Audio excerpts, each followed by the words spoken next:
নমস্কাৰ মই বন্দিতা আৰু আপুনি চাই আছে DY365 ডিজিটেল। ইছলাম ধৰ্মাৱলম্বী লোকৰ ধৰ্মীয় সভা বন্ধ কৰাৰ ভয় ভাবুকি আৰক্ষীৰ বিৰুদ্ধে গুৰুতৰ অভিযোগ এবাৰ বিলাসীপাৰাৰ একাংশ মুছলমানৰ য'ত বিস্ফোৰক অভিযোগ লৈ আহিছে যে বিলাসীপাৰাত আৰক্ষীয়ে ফোনযোগে ধৰ্মীয় সভা বন্ধ কৰিব বিচাৰিছে, ভাবুকি দিছে। এই মুহূৰ্তৰ এই গুৰুত্বপূৰ্ণ খবৰ জনাই ইছলাম ধৰ্মাৱলম্বী লোকৰ ধৰ্মীয় সভা বন্ধ কৰাৰ ভয় ভাবুকি আৰক্ষীৰ বিৰুদ্ধে গুৰুতৰ অভিযোগ বিলাসীপাৰাৰ একাংশ মুছলমানৰ।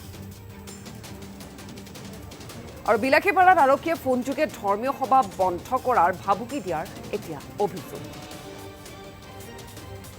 অনুমতি লাভৰ পিছতো হালকুচা আৰক্ষী চকীৰ OC কৃতিমান পাঠকৰ ভাবুকি। ধৰ্মীয় সভাক চূড়ান্ত অপমান কৰাৰ অভিযোগ হালকুচা আৰক্ষী বিষয়াগৰাকীৰ বিৰুদ্ধে।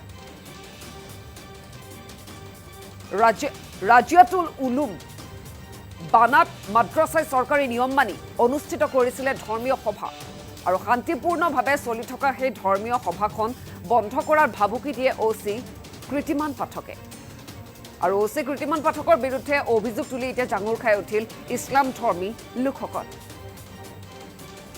আৰু মঞ্চৰ পৰাই OC কৃতিমান পাঠকক সমালোচনা প্ৰাক্তন বিধায়ক আলী আকবৰ মিয়াৰ।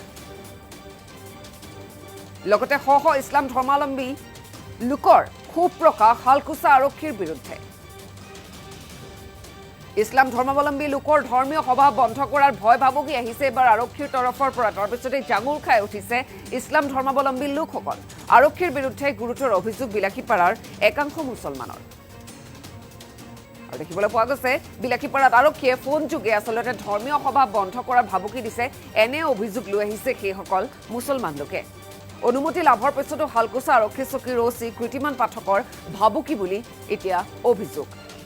আৰু তাৰপিছতে উত্তপ্তময় পৰিস্থিতি দেখিবলৈ পোৱা গৈছে। মুছলমান লোকসকলে খুব উজাৰিছে, উত্তপ্ত পৰিস্থিতিৰ সৃষ্টি কৰিছে, য'ত দেখিবলৈ পোৱা গৈছে আৰক্ষীয়ে আচলতে এই সভা যি শান্তিপূৰ্ণভাৱে চলি আছিলে সেই সভা বন্ধ কৰিবলৈ ভাবুকি দিছে। এনেধৰণৰ অভিযোগ এইসকল ইছলাম ধৰ্মাৱলম্বী লোকসকলৰ।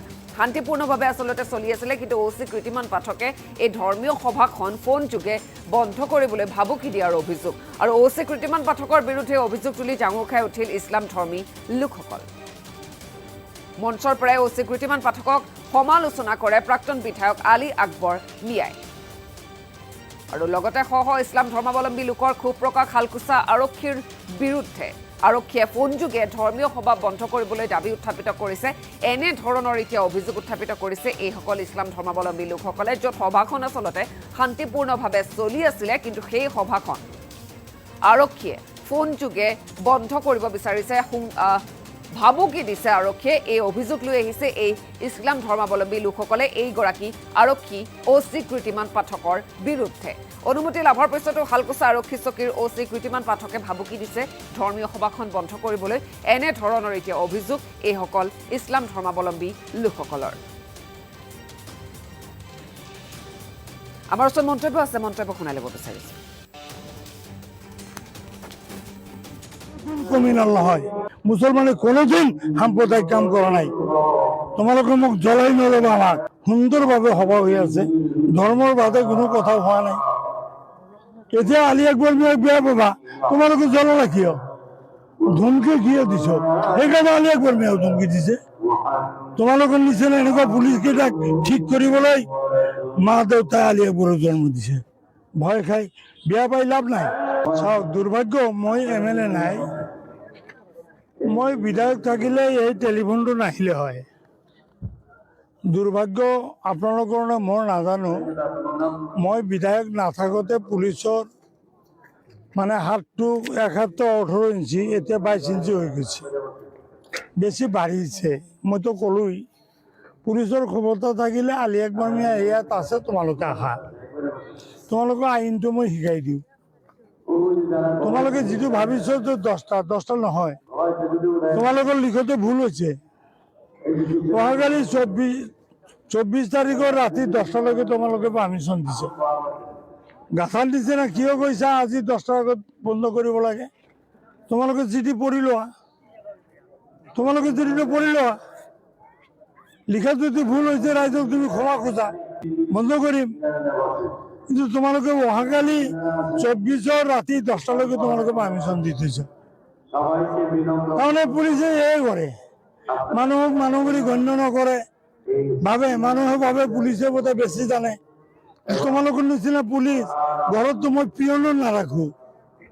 যি পুলিচে কৈছে, যি দাৰগাই কৈছে, তাৰ নিচিনা দাৰগা আলী আকবৰ মিয়াৰ ঘৰত মই পিয়নো নাৰাখিম। ইমান অযোগ্য পুলিচ দাৰোগা পিয়ন আলী আকবৰ মিয়াৰ ঘৰত পিয়ন হোৱাৰ যোগ্যতাও নাই। পঢ়িলো ভাই, এনেকে চলিছে এইটো। মানে মুছলমান হলেই তেওঁলোকৰ মানে পুৰণি উঠি যায়। এইটো এটা দুৰ্ভাগ্যজনক কথা যে আমি ৰাজিয়াতুল উলুম সন্তোষপুৰ বানাত মাদ্ৰাছাৰ অন্যান্য বছৰৰ দৰে এইবেলিও অধিৱেশনখন সম্পূৰ্ণৰূপে চৰকাৰৰ আইন অনুসৰি পাৰমিশ্যন লৈহে এই কামটো আমি হাতত লৈছিলোঁ। কিন্তু আমাৰ ধৰ্মীয় সভাখন চলি থকা অৱস্থাত আমাৰ যিসকলে আমি ইয়াত জড়িত আছোঁ, আমালোকৰ এজনকো ফোন নকৰাকৈ চালকোছা থানাৰ IC কীৰ্তিমান পাঠকে বেলেগ এজন মানুহক ফোন কৰি ধমকি দিয়ে, ৰাতি 10টাৰ পিছত যদি ধৰ্মীয় সভাখন শেষ নকৰে তেতিয়াহ'লে আমি ধৰ্মীয় সভাৰ কৰ্তৃপক্ষক তাৰ পৰা উঠাই লৈ আহিম। এইটো খুবেই দুৰ্ভাগ্যজনক কথা।